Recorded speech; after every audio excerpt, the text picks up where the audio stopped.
Salam sejahtera semuanya, semoga semuanya dalam keadaan baik ya. Di video ini, saya akan menjelaskan isi pentingnya soft skill, peranannya di masa depan, serta kami juga akan menjelaskan isi teori emotional intelligence yang dipopulerkan oleh Daniel Goffman, serta bagaimana kecerdasan emosi ini dapat mempengaruhi social skill kamu loh. Sebelum itu, kami akan memperkenalkan kelompok yang beranggotakan oleh saya, Tasya Revita. Selanjutnya ada Nurhayati Muaya, Muhammad Irfan, Frankie Anggara, Syafara, Sadewi Mogot, Ayu Astari, Salvina Ayu, Anggina Agatha, Kristianingsih, Malika, dan Bayu Kartika. Apa itu soft skill? Kenapa soft skill itu penting? Karena soft skill adalah keterampilan yang akan menolong kamu dimanapun, kapanpun, dan apapun situasinya. Soft skill adalah kemampuan non-teknis yang meliputi aspek interpersonal, komunikasi, kepemimpinan, dan juga keterampilan. Oleh karena itu, contoh soft skill meliputi komunikasi, keterampilan interpersonal, kreativitas, dan keterampilan manajemen waktu. Banyak lagi. Soft skill sendiri sangat penting untuk kesuksesan profesional dan personal karena mereka membantu individu beradaptasi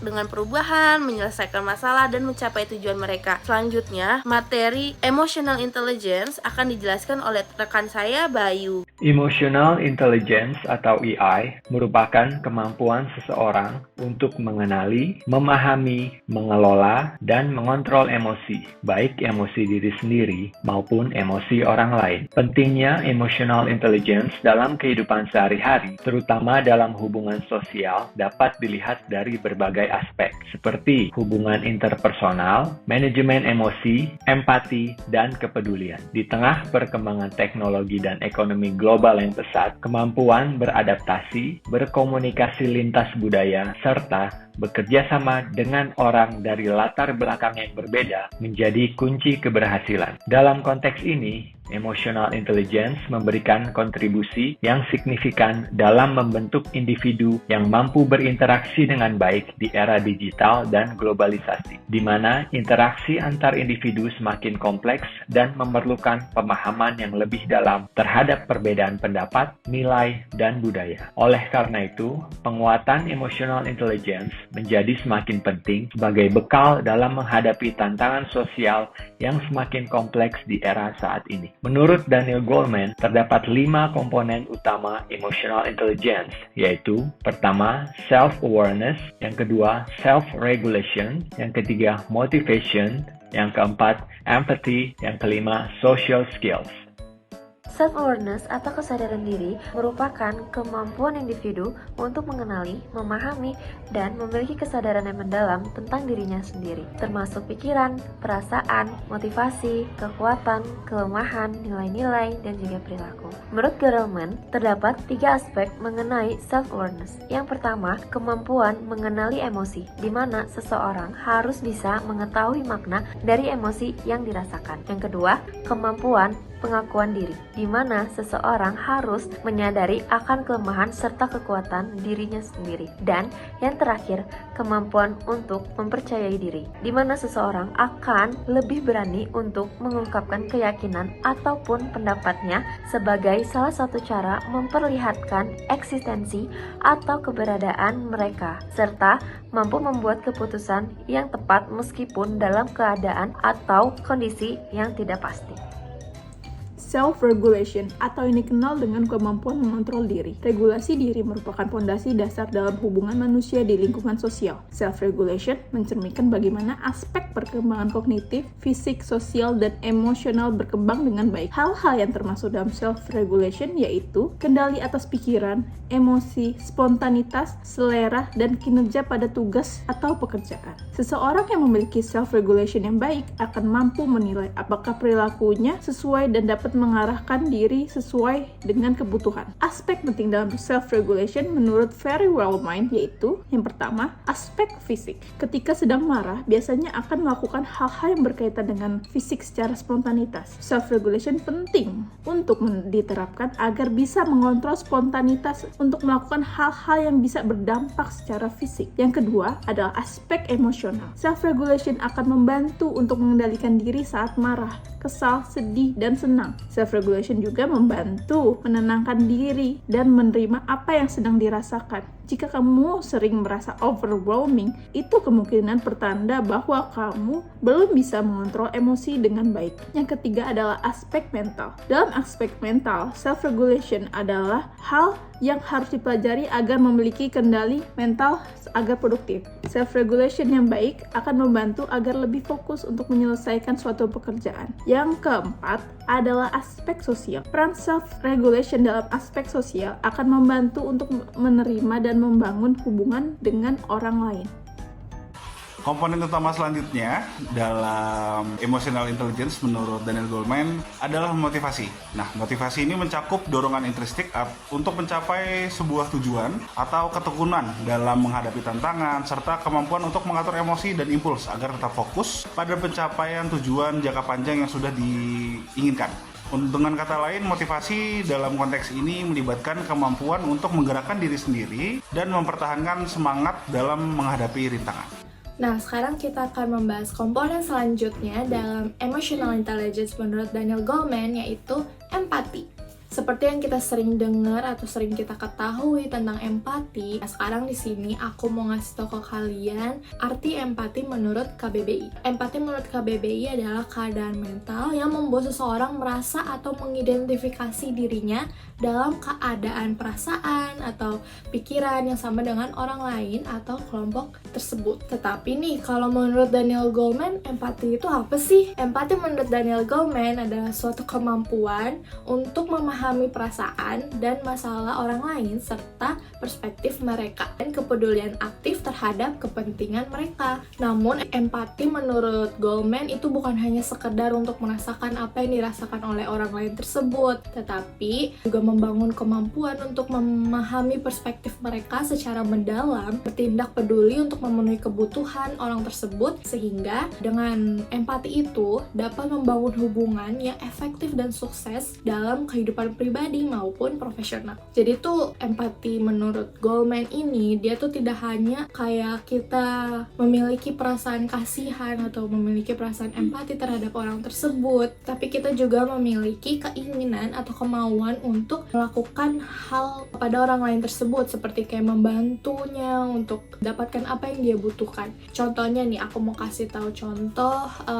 Waktu itu aku sama teman aku pernah kita memiliki keinginan untuk membagi-bagikan makanan untuk buka puasa bagi orang-orang di luar sana yang kurang mampu istilahnya. Terus saat itu tuh kita bagi-bagi makanan ke orang tersebut karena kita yang merasa memiliki rasa empati kepada mereka ya. Jadi saat itu kita membantu, kita beli makanan untuk orang-orang tersebut yang ada di jalanan gitu, dan kita membagi-baginya agar mereka bisa mendapatkan apa yang menjadi kebutuhan mereka. Dan itulah yang disebut, yang bisa menjadi contoh dari arti empati dari Daniel Goleman. Nah ya, kira-kira seperti itulah salah satu contohnya yang bisa saya ambil dari pengalaman saya tentang ya yang bisa dicocokkan juga lah dengan arti empati dari Daniel Goleman ini. Jadi kita nggak sekedar punya rasa kasihan sama orang tersebut, tetapi kita memiliki kemauan untuk membantu orang tersebut juga untuk mendapatkan apa yang mereka butuhkan. Seperti itu. Dan seperti yang kita sering lihat di media sosial lainnya, yang orang-orang dimana kayak suka saling membagi apa yang mereka miliki kepada orang yang membutuhkan, dan itulah yang bisa disebut dengan empati. Jadi, komponen empati menurut Daniel Goleman ini mencakup pemahaman terhadap perasaan, kebutuhan, dan perspektif orang lain, serta kemampuan untuk menanggapinya secara tepat dan berkontribusi pada perkembangan mereka. Berikut ada beberapa cara keterampilan sosial seseorang bisa diterapkan. Yang pertama, memahami dan mengelola hubungan. Keterampilan sosial membantu seseorang untuk memahami dan mengelola hubungan dengan orang lain dengan baik. Keterampilan ini membantu seseorang membangun hubungan yang sehat, mengelola konflik dengan baik, dan memperkuat hubungan yang positif dengan orang lain. Yang kedua, kolaborasi dan kerja tim. Kerja tim dan kolaborasi menjadi sangat penting dalam dunia kerja modern. Seseorang yang memiliki kemampuan sosial dapat bekerja sama dengan baik dengan orang lain dalam tim. Ini mencakup kemampuan untuk memahami dan menghargai pendapat orang lain, bekerja sama untuk mencapai tujuan bersama, dan secara konstruktif menyelesaikan konflik. Yang ketiga, kemampuan beradaptasi dan fleksibilitas. Keterampilan sosial membantu seseorang menunjukkan fleksibilitas dalam interaksi dengan orang lain dan beradaptasi dengan berbagai situasi sosial. Dalam kehidupan sehari-hari yang kompleks dan beragam, seringkali diperlukan untuk berpindah-pindah peran saat berinteraksi dengan berbagai jenis orang dan menyesuaikan perilaku. Yang keempat,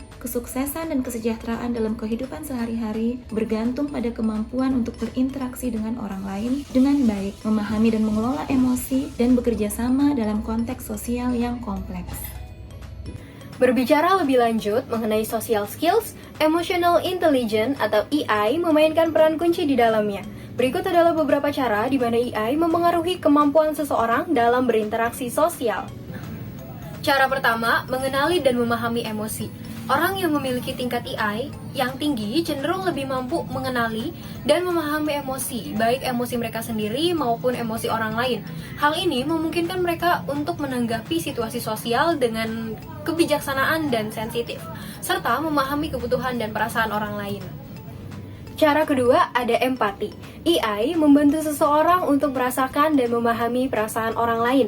Kemampuan empati ini memungkinkan individu untuk menyadari perspektif orang lain, merespon dengan empati dan pengertian, serta memberikan dukungan yang sesuai dalam hubungan sosial. Lalu di cara ketiga, ada menjalani konflik.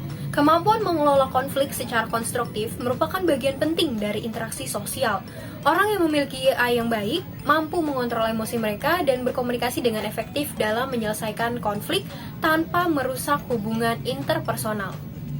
Cara keempat, membangun hubungan yang kuat. EI membantu dalam membangun hubungan yang sehat dan berkelanjutan dengan orang lain melalui kemampuan dalam mengelola emosi, berkomunikasi secara efektif, dan menunjukkan empati. Seseorang dapat memperdalam hubungan sosialnya dengan orang lain. Di cara kelima atau cara terakhir ada mengelola tekanan dan stres. Dalam situasi sosial yang menantang, kemampuan mengelola stres dan emosi dengan baik sangat diperlukan. Individu dengan tingkat EI yang tinggi cenderung lebih mampu untuk menjaga ketenangan dan tetap fokus dalam menghadapi tekanan sosial. Halo, siang, baik. Ya ampun, udah lama gak ketemu ya. Duduk sini kali. Gimana? Udah pesen minum tadi? Udah sih tadi, masih lagi proses ya. Oh, oke. Udah lama nunggunya? Lumayan sih ya Mbak. Enggak, ya baru 15 menit. 15 sekitar segitu lah ya. Maaf ya nunggu, tadi aku ada another appointment juga sama tamu yang mau wedding juga. Juga. Tadi jalannya dari mana Bapak Ibu? Kan dari Depok sih tadi. Dari Depok, jauh dari mana itu? 2 jam. 2 jam macet ya Jakarta Oh my ya. god. Ya ampun. Parah loh. Thank you so much sudah nyempetin waktunya kesini ya untuk hari ini ya. Oke, Bapak Ibu aku langsung aja ya. Jadi kan ini ada proposal mengenai wedding Bapak sama Ibu yang udah kita diskusikan beberapa bulan yang lalu. Memang ada beberapa update, boleh dicek dulu. Oke, baik, Silahkan. Mbak. Oh, ada beberapa update ya. Iya, betul. Buat dicek dulu aja. Kira-kira acara ini mau di tanggal berapa Ibu? Rencananya sih kita di tanggal 20 November sih. Oh, 20 November udah diumumkan ya. Oke. Kemarin kan kita belum nentuin tanggal, tapi kita cuma ngasih bulan kan. Sekarang tuh udah ada tanggalnya tuh di 20 sih rencananya ya. Semoga aja lebih mudah lagi. Ya, semoga lancar sih Ibu. Karena udah preparation dari sekarang juga pasti jauh-jauh hari lebih aman sih. Udah banyak sih yang kita prepare kan. Nah, kita tinggal nyari venue nih. Oke. Yang paling cocok ya.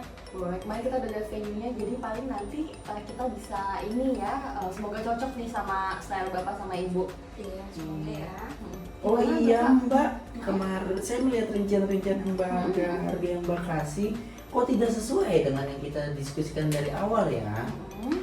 Oh iya nih Mbak, sebelumnya kan kita di 1,5 juta ya kalau nggak salah ya. 1,5 juta, kok ini di 2 juta ya Mbak? Iya. Jadi sebelumnya kan kita udah sepakat, tapi ini ada kenaikan cukup signifikan menurut saya ya. Kalau harga segini kayaknya di venue lain saya bisa dapat lebih miring sih harganya. Ya paham Bapak Ibu, jadi memang makanya aku ajak Bapak sama Ibu itu untuk ketemu hari ini karena memang ada beberapa update sih Ibu. Bisa dilihat di sini harganya juga berbeda kan ya.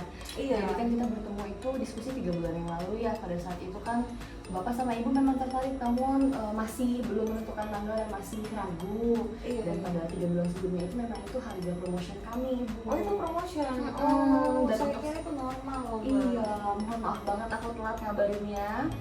Iya, dan juga ada beberapa produk-produk kami Ibu, kebetulan ada yang naik harga dari hotel, jadinya mempengaruhi breakdown rate-nya Bapak Ibu. Ya mohon maaf sebelumnya, tapi jangan khawatir Ibu untuk harga 2 juta ini karena Bapak Ibu kan juga sering bikin acara di sini dengan kita ya dari kantor-kantornya ya. Saya seperti itu sih. Aku udah minta tolong sama atasan aku sih mengenai tambahan benefits untuk si wedding package-nya ini. Jadi Oh, kira-kira dengan harga segini apa ada ya Mbak benefit-benefit yang akan saya terima selain ini? Iya, jadi di sini kan kalau misalkan bisa dilihat Bapak sebelah sini untuk normal store-nya itu kan salah per acara itu cuma ada 3 ya. Dan dari aku pribadi, aku bisa kasih Bapak itu untuk tambahan complimentary 2 stall. Itu bisa Indonesian atau Western food. Nanti aku kasih rinciannya ke Bapak dan kalau misalkan seandainya harga normal Bapak 16 stall itu kurang lebih 1 jutaan. Tapi ini aku kasih 2 stall gratis. Itu untuk per Bapak satu sama stall ya, Ibu. 1 juta. Iya betul, tapi karena Ibu dan Bapak sudah loyal di sini, jadi aku kasih dia tambahan 2 free. 2 Untuk Bapak free. sama Ibu. Iya. Iya. Bebas ya milih ya. Bisa bebas milih, nanti aku kasih rinciannya mau store yang mana, seperti itu. Terus selain itu kita dapat benefit lain gak sih? Soalnya kan kita rencana nih mau ngambil 300 untuk undangannya tuh ada 300 Oh, orang. 300 orang. Iya, Oh. rencananya tuh 300. Selain itu nanti kan kita juga bakal ngambil kamar nih. Itu untuk keluarga kurang lebih di 20 orang. Oh, 20 orang itu termasuk sama pengantin juga kah? Iya, udah termasuk sama Oh, pengantin. Oke, berarti agak banyak keluarganya ya yang datang Iya, ke sini ya. banyak. Jadi saya berpikir mungkin ada lah ya benefit lain yang bakal kita dapat nih gimana. Baik, sebenarnya kalau untuk kamar itu kan dari si wedding package ini memang sudah ikut sama kamar bride and groom untuk 1 kamar ya. Oke. Itu tipe kamarnya itu di kamar kita yang junior suite. Cuma kan kamar sisanya itu yang untuk keluarga, paling kita bisa kasih ibu harga special rate karena dari weddingnya ini. Dan juga nanti aku kasih deh 2 free upgrade untuk kamar orang tua bapak dan ibu. Oke, sebagai benefitnya. Dan aku nanti juga bisa bantu bapak ibu untuk check out 1 jam 3 untuk semua kamarnya. Gimana? Oh, oke. Lumayan. Iya, jadi harga 2 juta ini tuh sebenarnya udah input untuk si ballroomnya sama juga kamarnya. Iya, harganya juga jauh lebih murah nanti harga kamarnya karena udah include kan Ibu ya. Dan free upgrade itu sebenarnya kan ada biaya tambahan di 700.000 rupiah, tapi ini aku kasih free aja buat Bapak sama Ibu. Oke, berarti nanti saya dapat 3 upgrade kamar ya. Betul, 3 upgrade kamar kamar. pengantin 1 dan 2 kamar untuk orang tua ya. Iya, betul. Tapi kira-kira Mbak, saya mau di ballroom saya maunya semua round table dan dipastikan ya Mbak mikrofon dan sound systemnya berjalan dengan baik. Oh oke, berarti mau 300 pax itu di setupnya round table ya? Iya. Oke, bisa aku atur. Nanti aku akan diskusi juga kan sama tim bangkitnya. Gitu. Itu sih round table, terus pengennya juga oh iya buffetnya ya Mbak ya. Buffet kalau menurut saya 300 tamu, terus dalam ballroom itu kan nanti jadinya sempit ya. Iya, Buffetnya betul. kira-kira enaknya tuh taruh di mana ya? Oke, kalau untuk round table ini kan memang nanti di dalam ballroomnya agak padat Ibu ya. Iya. Jadi untuk buffet sih nanti aku saranin ditaruh di depan ballroomnya. Oh depan yang tadi itu bukan Iya, yang sih? kita lihat itu sebenarnya iya. bisa jadi stall juga untuk buffet dan juga stall-stall lainnya. Seperti itu, nantinya tamu-tamunya bisa ambil di luar terus nanti makan di dalam. Karena banyak juga tamu-tamu yang faxnya banyak, mereka lebih prefer di depan sih, agak di dalam banyak space juga kan, nanti juga pasti banyak anak-anak ya. Iya, itu yang saya takutkan karena nanti desak-desakan langsung kayak padat ya. Nanti betul. kalau nambah buffet lagi di dalam nanti jadinya kayak gimana gitu Iya ya. betul, apalagi anak-anak kalau misalkan udah ketemu yang lain suka lari-larian ya. benar. Jangan khawatir, nanti kita bisa set up di depan kok, di depan gitu ya. ruangannya. Jadi aman aja 300 pax pakai round table. Oke. Terus saya ada special request nih Mbak. Kalau nanti after party kan kita rencana mau dinner nih untuk lingkup kecil aja, keluarga dan teman terdekat gitu kan. Tapi saya pengen tuh areanya tuh outdoor. Jadi untuk bonding sama keluarga dekat dan teman itu jadi lebih oke sih menurut saya. Oh oke, kalau Bapak sendiri ada request nggak mau acaranya ini kayak bar, Bapak emang ini bar atau gimana? Ada sih, saya sebenarnya inginnya outdoor ya Mbak kalau bisa. Oh berarti sama ya? Iya, sama dengan istri saya kan inginnya, karena banyak keluarga yang suka pengen makan dinernya itu di luar. Suasana luar ya Mbak. Iya betul, after party habis ceremony Iya, ya. Betul sih. Kayaknya sih bagus juga deh kalau bar. Iya, kita sebenarnya juga ada bar itu di lantai 3 dan itu juga di lantai 3. di lantai 3 kita, dan itu juga outdoor bar. Oh, outdoor bar itu bisa muat berapa orang ya kira-kira? Kalau untuk orang sih kita maksimum itu di 50 ya. Oke, Ya masih masuk 50 sih. pax. Iya. Dan kalau seandainya Bapak sama Ibu mau bawa performance dari luar, itu bisa dibawa ke kita aja. Misalnya ada yang mau bawa DJ atau karaoke, bisa nanti untuk sound systemnya bisa kita bantu. Oke. Tapi kalau dari hotel sendiri ada nggak sih untuk performance-nya itu disediakan oleh hotel? Kalau untuk performance sih kita ada beberapa rekomendasi Ibu ya, cuma kan sesuai selera juga ya. Paling kalau misalkan Bapak Ibu tertarik, aku ada soft copy-nya, bisa aku nanti share ke Bapak Ibu. Oke, ya. boleh nanti by WA kan itu agak belakangan juga sih, oke ya. Iya betul, masih optional ya, tapi aku bisa juga sih untuk hold dulu aja, karena kan kita mau tahu November kan biasanya banyak tamu-tamu yang planning menikah ya. Ini udah 2 orang tadi yang udah mungkin di bulan November juga. Oh my god. Cuma beda hari sih Bapak Ibu. Beda hari kan ya, jangan sampai 1 hari loh. Iya, makanya sih Pak, Bapak Ibu aku saranin untuk segera booking, karena memang di bulan yang berber itu September, November, Desember itu udah beberapa, ada kurang lebih 10 wedding sih. 10 wedding. Di venue ini aja. Di venue ini karena kebetulan kita memang untuk wedding itu karena di in the middle of the city, jadi banyak tamu-tamu yang lebih suka di sini sih gitu. Iya benar sih, kita juga pas melihat hotel ini ya. Bagus ya. Iya bagus, kita emang langsung Vibes-nya itu ya. Iya, vibes-nya oke sih. Oh, terima kasih. Iya, cocok juga sih buat wedding, buat corporate juga aman. Oh iya, kan sebelumnya kita juga pernah ngadain event corporate kan di sini. Iya, aku masih beberapa ingat. kali kan. Masih ingat. Waktu itu pertama sama Mbak juga, tapi nextnya itu sama yang cowok itu kemarin. Sama Joshua mungkin ya. Iya. Oke deh, good. Aku udah take a note untuk special request Bapak sama Ibu. Nanti paling aku akan diskusiin sama tim internal ya. Boleh. Bisa nggak sih? Bisa, bagus kok. Suka vibes-nya, light park city. Iya boleh. Jadi gimana? Kayaknya sih kita oke sih, apalagi dengan pengalaman yang tadi yang lumayan. Kayaknya kalau di venue lain kita belum dapat sih. Ya karena Irfan juga udah kenal di sini ya, udah banyak memories di sini, jadi good sih kalau dijadiin choice untuk wedding juga ya. Iya, kita dari awal tuh emang milih di sini karena emang udah cocok. Sih udah kenal juga kan ya. Benar-benar first choice kita ya. Kemarin kan setujunya di 1,5 tuh cuma kaget loh, kok naik 2 juta ya. Agak berbeda sih. Iya. Tapi don't worry, aku bisa kasih yang tadi komplimentary-nya. Oke. Paling nanti aku akan diskusi sama manajer aku. Cuma kan ini udah ada harganya Ibu ya. Iya. Paling untuk tanda keseriusan itu aku sama DP ya di 30% dari harga yang ada di sini.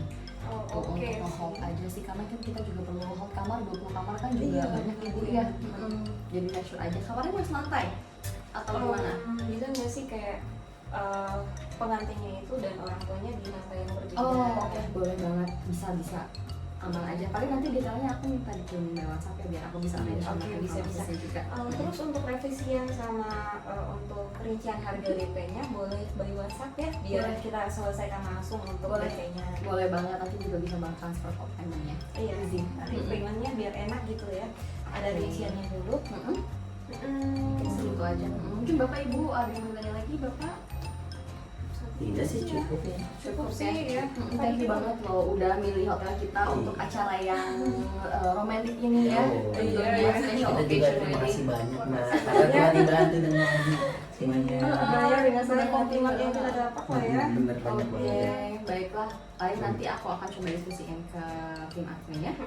Semoga bisa semua ya terpenuhi ya. Aku akan terus arahkan ke Bapak Ibu, tenang aja. Oke. Abis ini mau kemana rencananya?